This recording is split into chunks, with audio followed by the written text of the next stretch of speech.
Olá, você seja bem-vindo. Está no ar mais um Cultura com Pipoca. Para que você possa participar, fique atento, porque daqui a pouco nós vamos soltar um QR Code e você deverá registrar sua presença em até 24 horas. E sem mais demoras, temos hoje aqui, como sempre, um convidado muito especial. Temos aqui nosso querido professor Alan Laser. Professor, seja bem-vindo. Tudo bem contigo? Muito obrigado, tudo bem. É um prazer estar aqui com vocês, com essa plateia aqui também. E o tema de hoje é um tema muito, mas muito contemporâneo. É um tema que quem está sentado aqui, eu tenho certeza que usa todo dia. Eu acho que usa todo dia. O nosso tema de hoje é inteligência artificial e educação. Que belo tema, hein, professor? Como a gente pode começar? Vamos começar definindo o que é IA. É possível definir IA? A gente não consegue definir certinho, mas a gente consegue dar um norte, né? Porque ela está sempre em evolução. Mas, assim, as duas palavras, inteligência e artificial, é, isso foi trazido porque precisava se colocar um termo ali no que estava sendo desenvolvido. Então, tem muita discussão, até a gente teve muitas ou discussões em outras palestras que a gente teve, porque na pedagogia, inteligência é uma coisa, né? Para a computação é outra coisa, mas a inteligência artificial para a computação é um sistema ali probabilístico que ele vai ser treinado e ele vai te dar um resultado. Então é basicamente isso. É um sistema, ou seja, uma estatística, um achismo que vai te dar um resultado. Um achismo que dá resultado. E como dá certo isso? Como é possível dar certo? Afinal de contas, se é um achismo, né? Como ele consegue geralmente acertar? Sempre foi assim? Ou teve um processo histórico? Brotou o ChatGPT? Ou tem alguma coisa um pouco antes do ChatGPT? É interessante porque a maioria das pessoas pensa em inteligência artificial com o ChatGPT, né? Na verdade, o ChatGPT mesmo foi um divisor de águas, porque antigamente a inteligência artificial era mais, como que eu posso falar assim, não, não era disponível, entre aspas, ao público em geral, né? Era mais acadêmico, mais para as empresas ou ali organizações. Então, por exemplo, a NASA, que fazia pesquisa, satélites, etc., né? E daí com o ChatGPT veio essa disponibilidade aí para as pessoas. Mas respondendo ali a pergunta, não é esse achismo que sempre dá certo. Então é igual uma pessoa. A gente não nasce sabendo andar. A gente tem aquela parte de engatear, de depois de começar a se apoiar nas coisas, etc. Com a inteligência artificial foi a mesma coisa. Então a gente pensa ali, ChatGPT. Não, começou no finalzinho da Segunda Guerra Mundial ali, Ou seja, faz muito tempo. faz muito tempo. Muito tempo. Tá quase fazendo 100 Bem anos antes do aí. GPT. Isso. Então começou ali quase com o surgimento do computador eletrônico.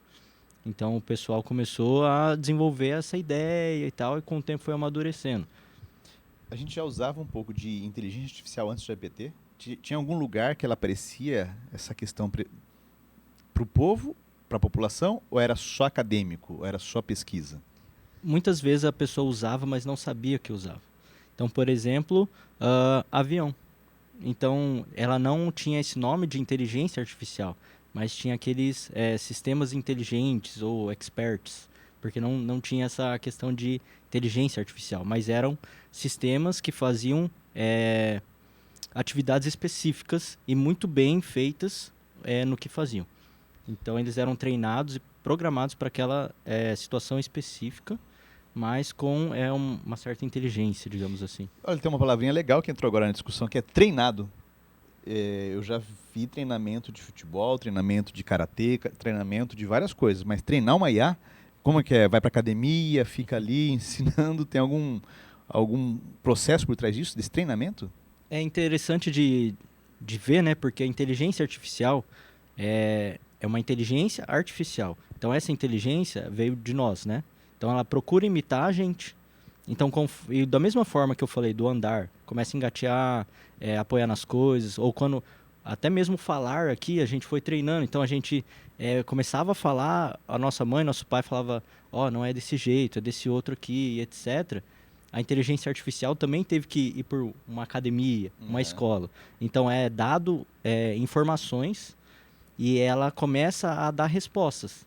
E daí a pessoa começa a falar, ó, isso daqui tá certo, isso daqui tá errado. Então, literalmente um treinamento mesmo. Isso aí. Literalmente alguém, antes de nós podermos usar, teve que ter uma equipe, eu acho, Sim. né, grande, computadores processando isso para poder treinar até que eles entreguem pra gente. Isso. E assim, tem algumas que tem vários. A gente não vai entrar no mérito aqui, mas tem vários tipos de treinamento. Tem IAs que não tem esse treinamento tão forte, assim, etc. Mas, num modo geral, sim, eles são treinados com várias informações e as pessoas veem como ela reage a essas informações e daí fala se está certo, ou no caminho certo, ou no caminho errado, né?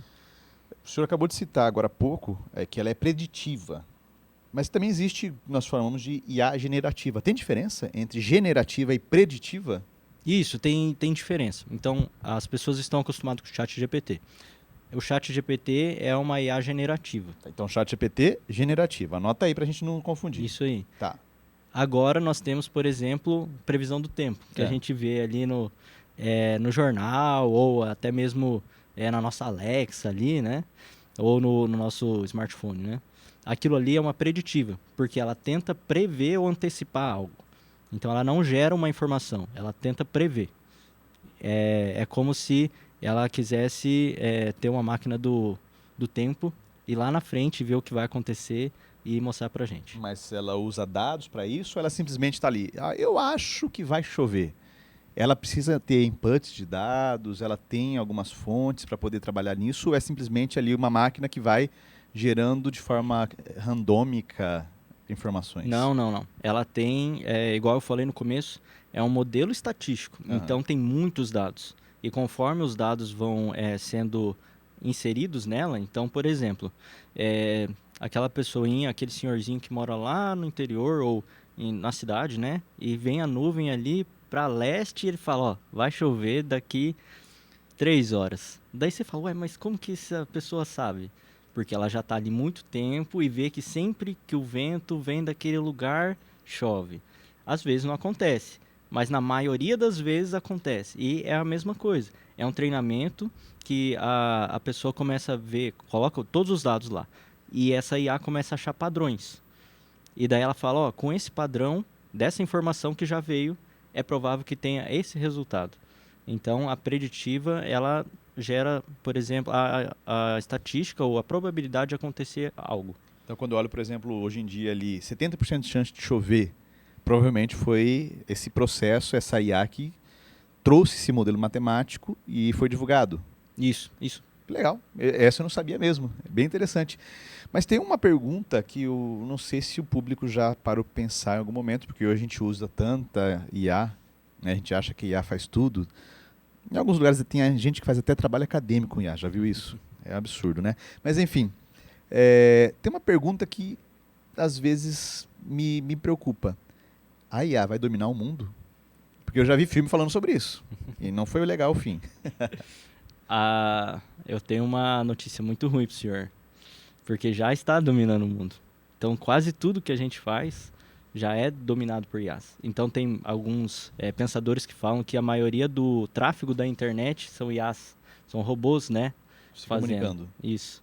Então, a notícia ruim aí para quem está assistindo já é que já estamos dominados, né? Então o pessoal muitas vezes falam que a tecnologia é a profissão do futuro. Não, já é do presente, entendeu? Então é interessante da gente começar a parar para pensar e começar a ver no nosso dia a dia as situações que a IA entra, porque a gente não tem noção, né? Então provavelmente hoje até a internet que a gente está usando depende dessa tecnologia. Uou! Ou seja, eu acho que nós temos que dar uma segunda milha agora, né? Pensando em profissão, nós temos aqui um grupo de profissionais e o senhor é professor dos cursos de tecnólogos e também de TI da instituição. Tem uma profissão que há pouco tempo atrás era uma profissão da moda. Talvez alguém conheça um amigo, um familiar que foi para essa área, que é programação. Poxa, uma profissão do futuro. Mas parece que deu uma flopada com a IA. Eu mesmo, quando eu preciso programar, hoje em dia, eu vou ser sincero, faz tempo que eu não programo eu só uso o ChatGPT ali e vou corrigindo algumas coisas. É possível afirmar que, por exemplo, os programadores estão com os dias acabados, os dias contados, ou dá para equilibrar? É interessante de pensar, né? Porque às vezes a pessoa acha que vai acabar a profissão, né? Mas quem faz a IA? São programadores. Então só muda a área de conhecimento, a área de atuação. Então hoje muito se tem falado que a grande competição ali das grandes empresas é a IA, não os próprios clientes. Porque quando a pessoa tiver alguma necessidade, ela vai pedir para a IA fazer o programa ou o software que ela quer. Então essas empresas elas têm que começar a desenvolver soluções que tragam realmente uma necessidade para a pessoa e não algo que ela vai simplesmente conseguir resolver com a IA.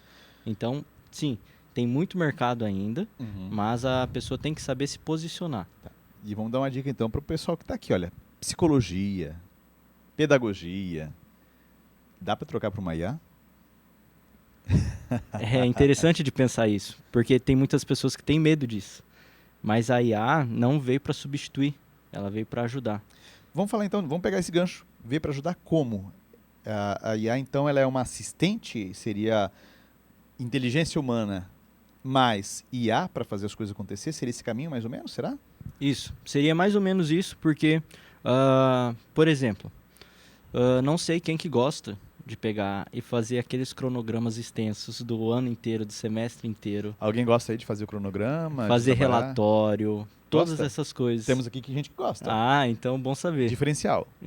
Diferencial. Mas são poucas, né? Então, por Poucos. exemplo, numa plateia aqui a gente viu uma só. E a IA pode ajudar muito nisso, deixando aquelas tarefas repetitivas que você tinha e que às vezes não precisavam tanto de um raciocínio, um pensamento tão crítico e humano, entre aspas, né? Para dar mais tempo para você fazer outras tarefas. Então é possível sim, por exemplo, pedagogia, que eu falei dos cronogramas e tal, psicologia, relatórios, ou até mesmo alguma pesquisa, alguma coisa rápida ali. Então é mais o profissional saber como utilizar e parar de ficar com medo que vai te substituir. Ok, então IA, ela precisa funcionar juntamente com o ser humano. Até aqui acho que fica mais calmo um pouquinho, né? Mas quais são os limites que a IA tem hoje e quais são as vantagens que a IA tem sobre os profissionais? A primeira vantagem que a gente já sabe, né, é que ela não se cansa. Tá. Então isso já assim... Não dorme, né? Não come. É óbvio isso. Só consome energia, bastante energia, né? Bastante, aliás. Mas assim, as vantagens dela são que, ou desvantagem, pode ser dependendo da área, que ela não tem moralidade. Então, se dependendo do que você pedir para ela fazer, ela vai fazer. Mesmo que não seja ético ou moral. Então, isso, em algumas análises, pode ser bom. Mas dependendo da situação, também pode ser ruim. Vamos ver o que mais. Ela também consegue processar um grande número de informações muito rápido. Então, por exemplo, um livro que nós demoraríamos aí um mês, uma semana, ela consegue em alguns minutos processar as informações e te ajudar ali no que você precisa. Então essas são algumas ali ajudas ou características que ela tem para ajudar, ou até mesmo que pode ser ali o ponto ruim dela, né? Então, por exemplo, como o professor falou, gasta muita energia, né? Então, depende como você está olhando, né? Então, essas características dela. Eu fiquei preocupado agora com uma outra questão, além de dominar o mundo, né? A questão ética. A IA, ela não precisa de ética? Ela precisa, mas quem dá ética somos nós. Então, dependendo da mão ou do detentor da IA, é esse que é o problema. O problema não está na inteligência artificial, mas sim em quem está comandando essa tecnologia. Então, por exemplo, a gente está vendo agora uma guerra aí, uma nova corrida pelas IAs, né? Nova Guerra Fria. Isso. E cada país está querendo lançar o seu, ou cada empresa, né? É interessante de ver que, por exemplo, as IAs lançadas pela China, quando você pergunta alguma coisa sobre o governo chinês, ela fala que ela não consegue ou não foi programada para responder isso. Ela censura. Isso. Então, é um pequeno exemplo de como que a IA, ela não tem moral, mas quem a detém é a que coloca essa moralidade nela. E eu consigo ter uma IA própria? É possível se desenvolver uma IA própria? Porque já que depende, né, de quem vai construir a IA, qualquer um pode hoje construir uma, porque se cada um puder construir, é perigoso eu trabalhar com um limite ético lá embaixo. Uhum. Ou ainda é trabalhoso fazer isso, ainda exige muito investimento, ainda exige muito processamento. Você produzir um modelo que a gente fala, que é Aham. uma nova IA, é muito, muito caro e muito trabalhoso. Tem empresas aí que conseguem fazer isso, mas com um gasto imenso, milhões e milhões de dólares. Mas você pegar um modelo já pronto e usar ele é, entre aspas, fácil, né, para quem tem algum certo conhecimento. Mas respondendo sua pergunta para fazer a sua própria IA, assim, do zero, é muito complicado. Então, aí a gente pode ficar tranquilo quanto a isso, né? Mas pegar modelos prontos e personalizar, aí fica um pouco mais fácil. Então, já que nós falamos de variedades de IA, quais são alguns exemplos de IAs que nós usamos hoje em dia e que são úteis hoje em dia para nós aqui numa comunidade acadêmica? Vamos pensar agora mais na visão acadêmica. Além do ChatGPT, Uhum. existem outras IAs que são interessantes, que são acessíveis ou que tenham funcionalidades diferentes do GPT? A gente tem algumas. Eu vou falar aqui das que a gente mais utiliza, né? Então, tem algumas que produzem slides. Então, a gente usa aí Canva, Gama, que não é muito conhecido, né? Mas ajuda muito. Então, elas produzem slides com base em algum conhecimento que você insere nelas. Tem outras também que mexem com o texto. Então, Clarice, eu já ouvi, Clarice AI, ela é boa porque ela não gera o texto para você, mas ela te dá partes que você precisa melhorar e dá um exemplo, não com o seu texto, mas outro texto. Então é muito bom Ah, para o interessante. desenvolvimento acadêmico, porque ele não dá aquela questão do plágio, né? Então ela já só fala, ó, essa parte você precisa melhorar, tem muitos adjetivos. Uma frase que seria o certo seria essa daqui, mas não tem a ver com o teu texto. Então você ainda tem que pensar, raciocinar e elaborar o texto. Tem outras também, questão de agenda, né? Uma que eu sei que o professor usa, que é o Dola, né? Integrado ali com o WhatsApp e tal. Então, você tá na correria, não tem que abrir a sua agenda, ou até mesmo física, né? E anotar as coisas. Só você mandar um áudio como se fosse mandar para um amigo ali, ela consegue marcar os compromissos para você e te lembrar. Então, tem várias outras até para geração de imagem, né? Então, por exemplo, o professor que dá aula de geografia, às vezes já se pegou pesquisando alguma imagem e não Não achou, acha? achou de Uhum. péssima qualidade, né? Então tem essas tecnologias aí para facilitar a nossa vida. Mas são tecnologias ainda emergentes, né? São tecnologias que estão aperfeiçoando. Por exemplo, eu fiz um teste com Sora. Não sei se você já trabalhou com Sora, que é do ChatGPT Uhum. para imagens, né? Uma vez eu pedi para ele gerar ali uma cena da FAP no Natal, né? Ele criou um arraial de São João, de festa caipira, né? Escreveu assim, FAP em cima, né? Então, acho que essas ferramentas, elas existem, mas ainda estão no processo de maturação, ou a gente já pode confiar nelas? É igual eu falei, depende da pessoa que está usando. Uhum. Então a gente tem que ter muito cuidado, porque ela pode gerar informações que não são corretas. Até a gente já comentou em alguma outra vez, mas elas alucinam, né? Então, dependendo da informação que você insere e como ela sempre tem que te dar uma resposta, ela não sabe falar, eu não sei. Ela gera a informação para você e às vezes essa informação está errada. Então, peraí, esse é um ponto importante. Eu já escutei essa expressão. A IA alucinou. Então, o que você quer dizer é que, de fato, em algum momento, se ela não sabe a resposta, ela vai criar uma resposta, mesmo que seja falsa? Isso, aham. Então é interessante de ver agora, agora isso está se tornando cada vez mais raro, Uhum. porque eles estão desenvolvendo métodos de conectar a IA com a internet e fazer pesquisas, né, pra gente, igual como se fosse lá a nossa mecanismo de busca, Google, Yahoo e etc. Mas antigamente, quando você pesquisava e falava para ela, ó, me dá artigos científicos que falem sobre tal assunto. A maioria das vezes ela inventava o título, inventava o link. E você ia clicar lá e não existia. Então é interessante que dependendo da pergunta que você faz, ela pode gerar dados errados. Por exemplo, matemática. No começo do ChatGPT ele era muito ruim. Então eu conheço professores aqui até da instituição que falaram, deixaram os alunos usar. Falou, não, faz a conta. Então tá, já que você quer tanto usar.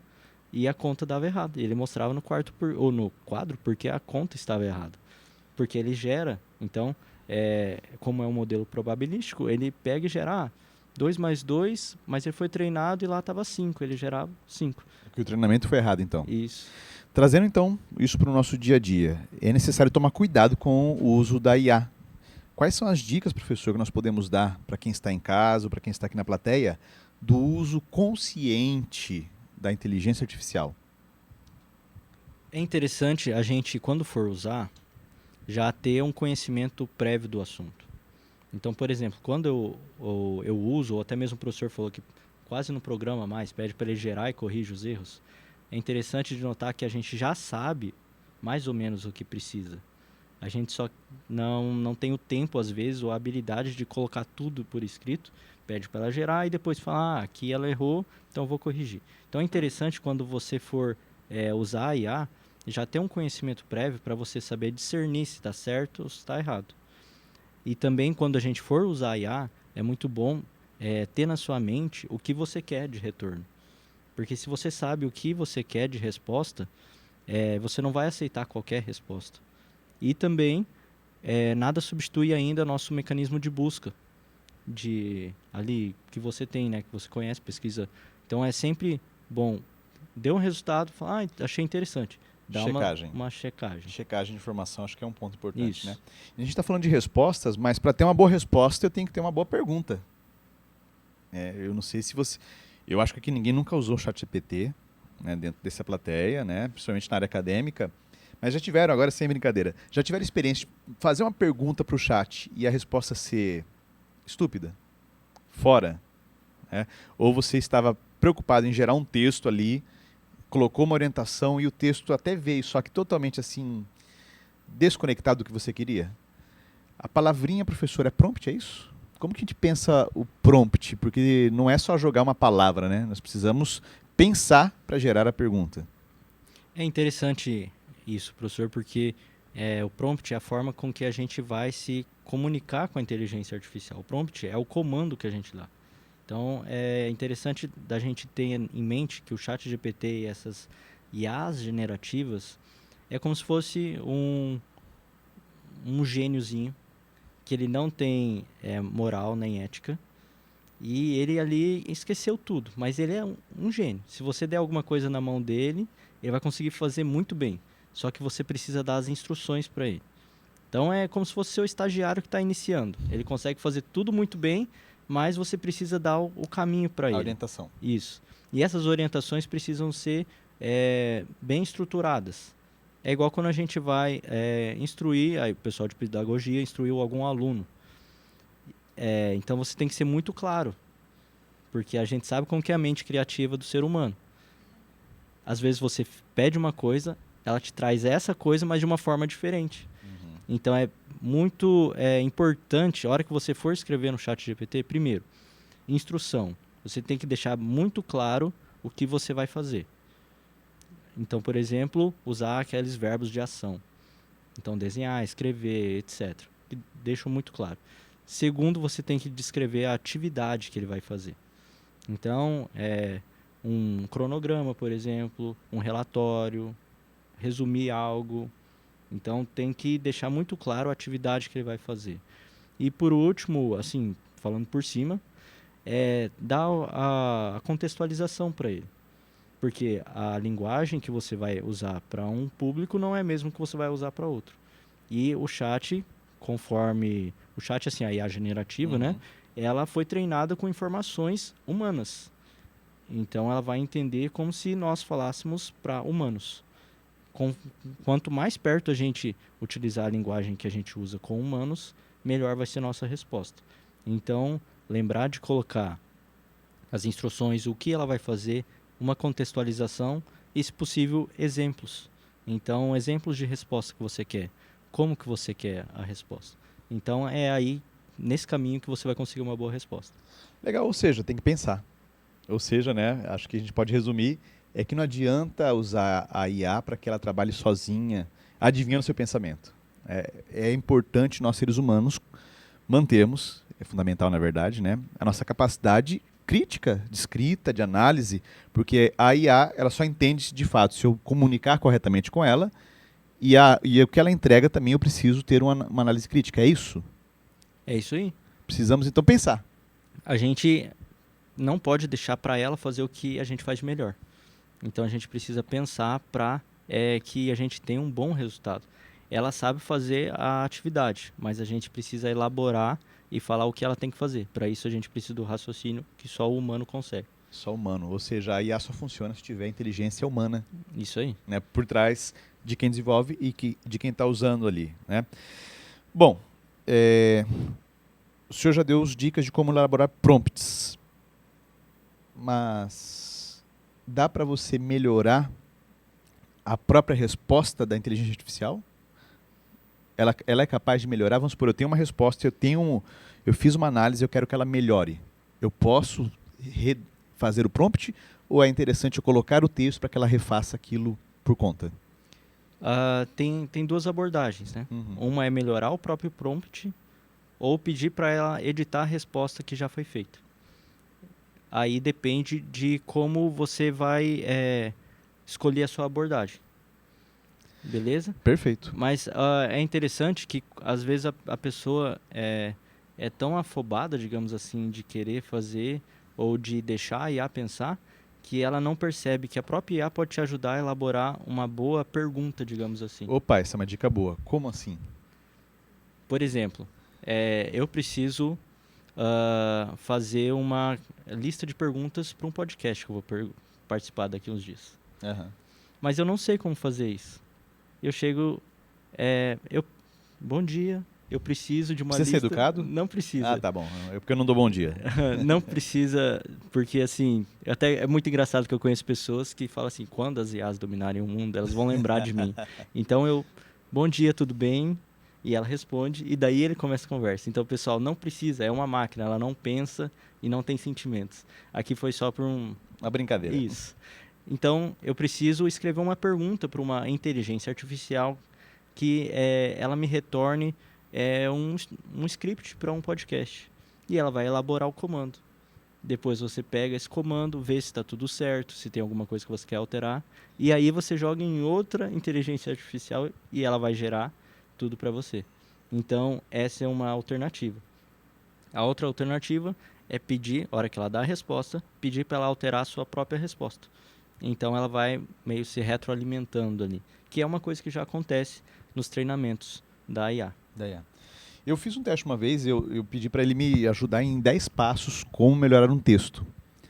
E aí eu achei interessante porque ela lembrava depois dos 10 passos, né? E aí todo o texto que eu pedi ali, ele ia me dando de novo. Olha, passo 1, você já fez isso? Passo 2. Hoje o ChatGPT, ele consegue salvar, ele consegue ter memória nas outras conversas daquilo que você já estava falando com ele? É muito interessante isso, que uma vez participei de um workshop e eu pedi para eles falarem, escreverem no chat a definição de céu. A maioria deles eram teólogos, né? E deu a definição bíblica. Mas uma professora ali, ela estava no meio, mas não era dessa área. E a área dela foi mais para a área física e química e astronomia.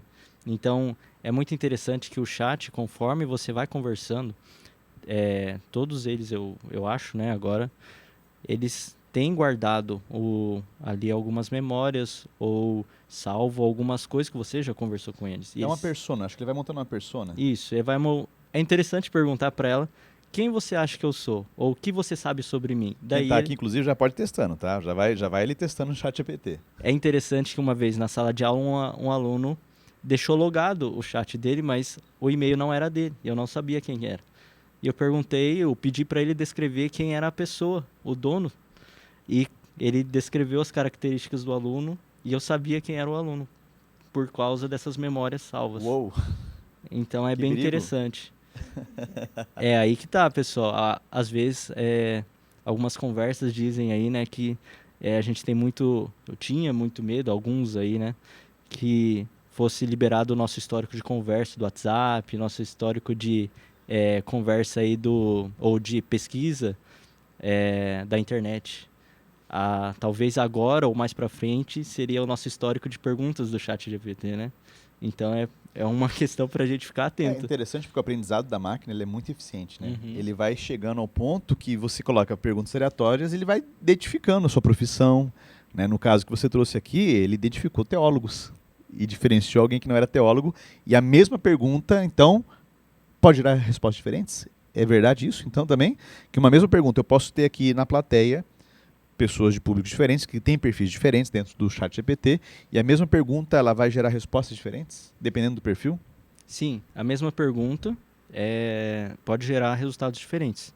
Mas a mesma pergunta no sentido de que, vamos dizer, não posso falar mal elaborada, Uhum. mas que ela deixa aberto para o chat decidir. Uma pergunta simples, por Isso. exemplo. Aham.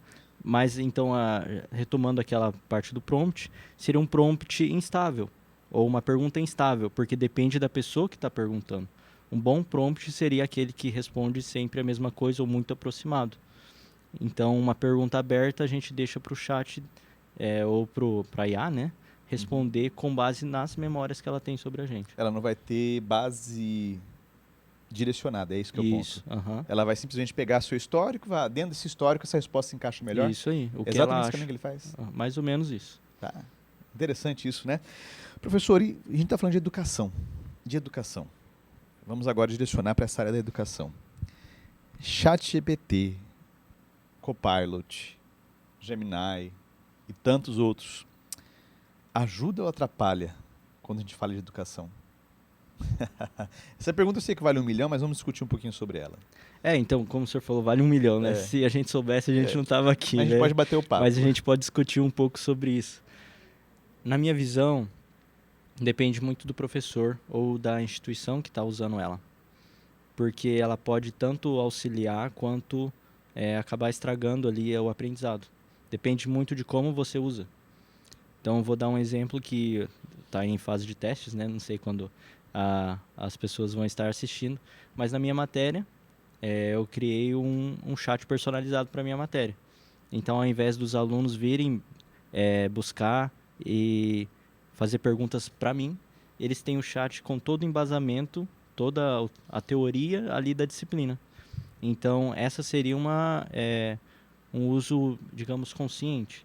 Então, ela não estaria substituindo a pessoa ali do professor, mas ajudando nas horas que ele não estaria presente.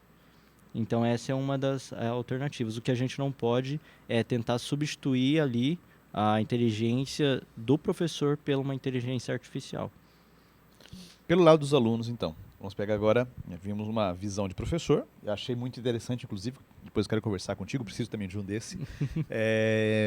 Mas, e para quem está na formação acadêmica, quais são os principais perigos da IA? Além de dados errados, que podem existir, né? Mas a gente está falando de formação de profissionais. Né? Onde a IA pode começar a causar falha na formação desse profissional? É interessante, pegando na minha área, que já começaram a aparecer os primeiros testemunhos ali de programadores, entre aspas, programadores, foram contratados, mas chega um momento em que o projeto está tão grande que a IA não consegue ler mais o projeto inteiro e não consegue gerar soluções e eles não sabem o que fazer.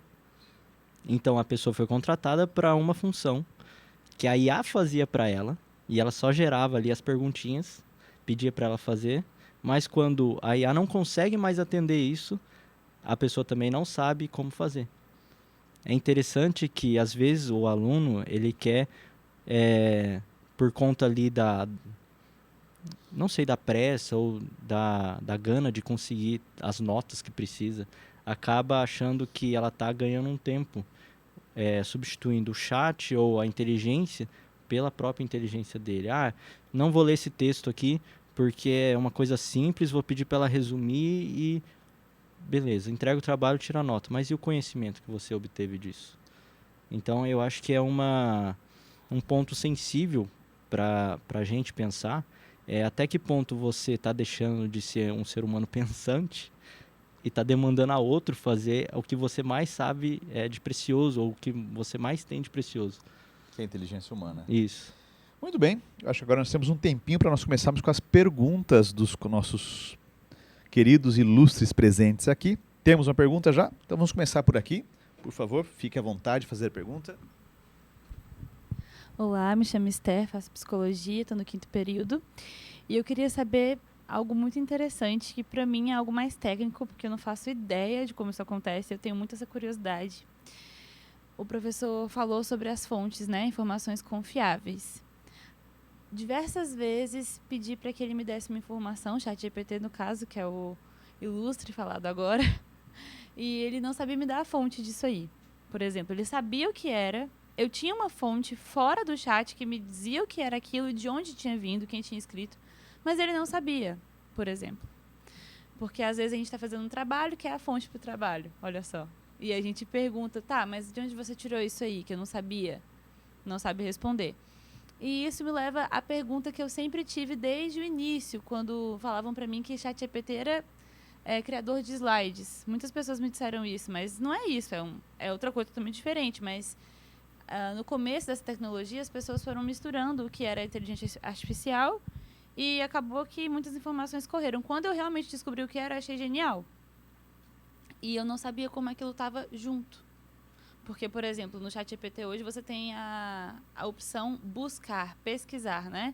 E também tem aquela opção pensamento, se não me engano, não sei qual é, são 2 abas diferentes, além da pergunta normal que você faz para ele. E eu queria saber como as informações foram todas agrupadas ali. Como isso acontece? Eu vou lá, pego todas as enciclopédias do mundo, todas as páginas já pesquisadas e publicadas na internet e jogo dentro de uma pasta e falo, se vira com isso aí. O que eles fizeram? Eu queria muito saber isso. Como isso aconteceu? É bem interessante, porque na área da inteligência artificial, a gente tem vários outros campos. Então a gente acha que a inteligência artificial é uma coisa só. Mas dentro tem o analista de dados, cientista de dados, que podem ir para a área que você falou, de juntar todos esses dados numa pastinha e dar para a própria inteligência artificial treinar e dar os resultados. Tem outra pessoa que só vai desenvolver a inteligência artificial em si. E tem outra pessoa que só vai analisar as saídas e vai falar se está certo, se está errado e etc. Como melhorar essas perguntas. Então, como foi feito? No início, o ChatGPT tinha informações só até 2021, eu acho. Por quê? Eles pegaram quase todos os dados da internet, colocaram em arquivos de texto ou alguma forma de leitura, e esses arquivos, ou esses caracteres, né, foram transformados em números. E esses números foram alimentados. Então, por exemplo, ele começou a perceber que tinha 1, 2, 3. Então, sempre que tinha 1 e 2, o 3 vinha depois. E assim foi. Isso ele começou a identificar padrões nesses, entre aspas, números. A gente chama de tokens, mas só explicando de uma forma mais lúdica para você. Então, foi assim, pegou as informações, transformou numa linguagem que o computador consegue entender, números, e com isso ele começou a identificar padrões. E é por isso que às vezes você pergunta, mas ele não sabe responder ali certinho, porque ele foi treinado para resolver um padrão. E quando você pergunta outra coisa que às vezes foge do padrão dele, ele não sabe responder.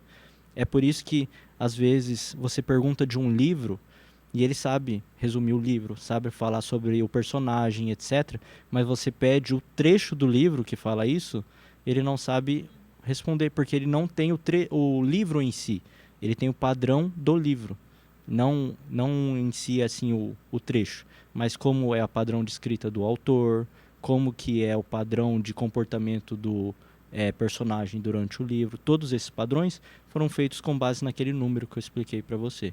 Então, basicamente, foi mais ou menos o que você falou. Foi tudo juntado, colocado, entre aspas, numa pastinha. É bem complicado, só estou falando assim na forma lúdica para vocês entenderem.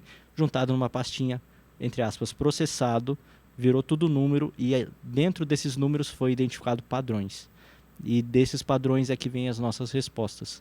Então, por isso que às vezes você pergunta uma coisa, pergunta outra, ele não sabe, porque ele não tem esse padrão processado ou identificado.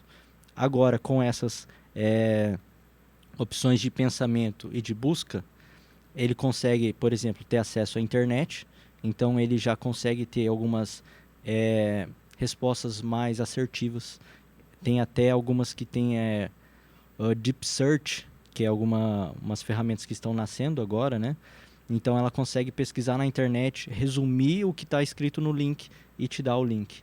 Então são ali algumas formas que eles encontraram de melhorar essas respostas que às vezes a gente não encontra. Então, e o raciocínio é quando eles têm um modelo que consegue identificar melhor esses padrões. Beleza? Não sei se é porque é um tema muito assim que demanda um conhecimento ou alguma parte técnica ali, né? Então, às vezes é difícil que a gente da área acadêmica traduzir isso de uma forma lúdica, né?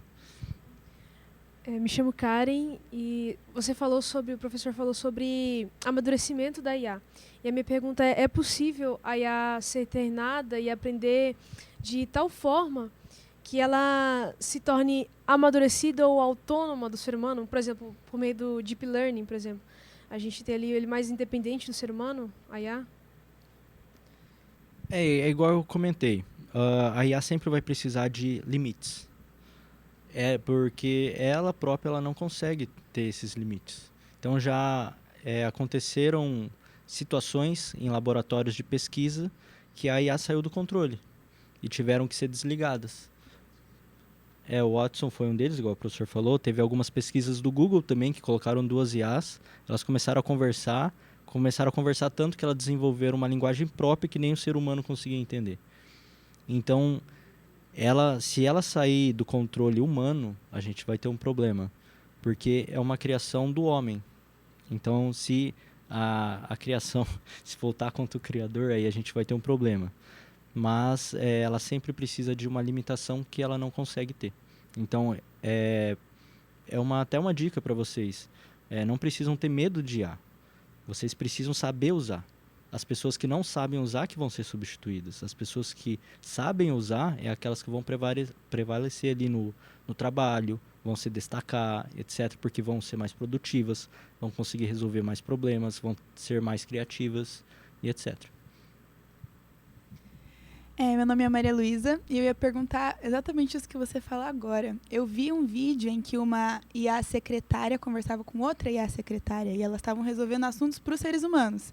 E quando elas se identificaram como IAs, elas mudaram a linguagem e começaram a falar em frações de som, como se fosse um código Morse, assim. E eu falei, meu pai... Eu queria saber primeiro se esse vídeo era real mesmo, e já que você me falou, isso me faz acreditar que sim. E se é por esses tokens que elas estão se comunicando, porque elas conseguiram se comunicar de uma forma muito mais rápida do que os seres humanos, resolver o problema ali que precisava ser resolvido de uma forma muito mais prática, e aí isso me fez pirar, assim, pensando aonde que isso chega, né? Mas eu ia perguntar isso agora, você acabou de falar. Elas estão se comunicando por tokens, como os números? Como que é que isso funciona? É interessante porque se você para pensar, a nossa comunicação não é eficiente quanto do computador. O computador ele tem 2 possibilidades. Ou é 0 ou é 1. Ou é falso ou é verdadeiro. A gente que tem aquele talvez, ou, por exemplo, a gente tem 9 dígitos. Então, a IA ou o computador só tem 2, 0 ou 1. E a própria IA ali, aqueles números que eu falei para a pergunta anterior, são os tokens que você falou. Então, não consigo afirmar que são os tokens, mas os tokens, é muito interessante que esses dias teve, agora recente, acho que dia 19 ou dia 21, teve uma conferência da NVIDIA, que é uma das principais fabricantes de placa de vídeo que é usada para fazer as IAs, que é uma das... agora, né, no momento que nós estamos gravando esse vídeo, a principal empresa tecnológica do mundo, que está lucrando com todas as companhias que fabricam IA. E ela falou que os tokens agora que estão girando o mundo, fazendo tudo acontecer. Porque os tokens são basicamente o que eu expliquei antes. É aquele texto, aquela informação que foi transformada em número, e esse número é lido pelo computador ou pela IA. Então, é muito mais prático para elas se comunicarem em números. Então, possivelmente, por isso que elas estão tendo uma comunicação tão rápida e que a gente não consegue acompanhar. Mas, é igual eu sempre veio falando. Eles não têm moral, não têm ética, então é uma comunicação rápida, eficiente, mas se você para pensar e ver por esse lado humano, elas não conseguem fazer o que a gente consegue. Muito bem, eu acho que nós tivemos bastante informação, pesada informação, né? Tem que processar isso, use a inteligência humana para processar, tá? Para pensar, isso é importante, acho que é uma das dicas, né? A inteligência humana foi criada por Deus, nunca poderá ser substituída. É interessante que a inteligência artificial é uma cópia da nossa inteligência. Então você vai deixar uma cópia fazer o que você consegue fazer de melhor. Exatamente, né? Uma cópia piorada, mas enfim. Né? Professor, nós temos agora um momento do nosso programa que é o bate-bola. Né? São aquelas perguntas que agora não são mais sobre IA, mas, professor, qual é a sua formação mesmo? Vamos falar um pouquinho ali. Por que você escolheu a tecnologia? Professor, antes de ser professor Alan, o Alan escolheu ser da área de tecnologia por quê? É interessante porque, igual o senhor ganhou, na verdade, né, uma máquina fotográfica, era ali com aviões, etc. Muito focado em aviões, ou era um interesse seu ali. Desde criança eu tive o interesse por montar e desmontar coisas. Então, meu avô, ele era mecânico, e às vezes eu passava algumas tardes com ele, ajudava ele, via ele montando e desmontando as coisas. E às vezes as ferramentas ou as peças eram muito pesadas. E eu descobri algo que eu conseguia mexer, que era o computador. E quando eu comecei a mexer nisso e fazer isso, eu percebi que eu conseguia fazer o que várias pessoas não conseguiam. E às vezes, muitas vezes, a minha família vinha pedir coisas para eu fazer que eles não conseguiam. Então falei, olha, acho que está aí um ponto que eu consigo me especializar ou ser aí a minha carreira para minha vida. Então acho que foi por aí que saiu essa paixão. Foi montando e desmontando coisas. Isso. Que legal, acho que muitos entram por ali também. Uhum. E qual é o seu hobby? Hoje em dia, né, todo mundo tem um hobby, todo mundo tem uma vida além da carreira, né? E hoje qual que seria seu, se não o hobby, mas o seu principal hobby? Programar IA? Ainda não. Mas pesquisar sobre o tema, assim, eu gosto de explorar e me divertir até com isso, porque é interessante que você começa a perguntar coisas ou pesquisar ferramentas e ver como elas se comportam. Então, além de professor e tal nas horas vagas, eu gosto de experimentar aí as ferramentas. Também, como o professor falou, eu gosto de pilotar drones aí, então é uma área que eu gosto muito. A área da astronomia também é uma área que eu acompanho bastante. Então, esses são meus hobbies aí. Muito bem. Professor Alan, muito obrigado. Obrigado à plateia, mas sobretudo, professor Alan, obrigado pelo tempo, obrigado por compartilhar tanta informação. Eu vou sair daqui, inclusive, com algumas anotações que eu já fiz sobre IA, porque é um tema pertinente, um tema que chegou no nosso dia a dia e o tema chegou antes de nós pensarmos sobre ele, né? E é importante pensar. Eu acho que nada substitui aquilo que Deus nos deu, que é a sabedoria humana, guiada por Deus, para que nós possamos usar a ferramenta de uma maneira muito mais assertiva e muito mais produtiva. Professor, muito obrigado mais uma vez e está sempre convidado para estar conosco. É um prazer estar aqui, sempre que precisando aí de alguém para conversar e trazer mais sobre o assunto, eu estou à disposição de vocês. A produção já gravou isso, já está registrado, então a gente vai cobrar. Fique tranquilo, tá? Em breve estará conosco. E para você que está em casa, não se esqueça de registrar no QR Code, porque você tem 24 horas para ganhar presença. E para valer diplomação, para valer diploma não, para valer certificação, diploma. Certificação é importante que você participe de 6, pelo menos, dos nossos programas e teremos 8 durante o ano. Esse aqui, né, já é o segundo nosso, mas fique atento para que você possa registrar sua presença no QR Code. Em 24 horas, fecha o formulário e depois, né, só no próximo. E fica também o convite. Mês que vem tem mais Cultura com Pipoca, com muitos temas, muita coisa para nós aprendermos e, é claro, professores especializados para poderem compartilhar o conhecimento. Então, até o mês que vem, nos vemos.